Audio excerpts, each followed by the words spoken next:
حضور نے اللہ کے نام کی تعریف کی ہے. اسی طرح اللہ تبارک و تعالی نے اپنے محبوب کی درود کی تعریف کی ہے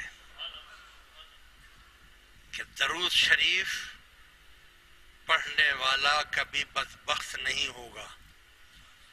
درود شریف پڑھنے والا کبھی بدبخت نہیں ہوگا. اور درود شریف کون سا؟ جتنا آسانی سے آپ پڑھ لیں چھوٹے سے چھوٹا. میزان میں بھاری ہے، میزان میں وہ بھاری ہوگا. الصلاۃ والسلام علیک یا رسول اللہ، لو درود ہو گیا. الصلاۃ والسلام علیک یا حبیب اللہ، درود ہو گیا. صلی اللہ علی حبیبہ محمد وآلہ وسلم، درود ہو گیا.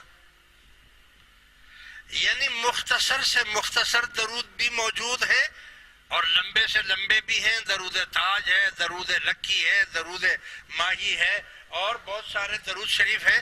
تو لمبے سے لمبے درود شریف بھی ہیں اور چھوٹے سے چھوٹے درود شریف بھی ہیں. آپ کوئی بھی چھوٹا سا درود شریف جو آپ کو یاد ہو اس کو ورد بنا لیں.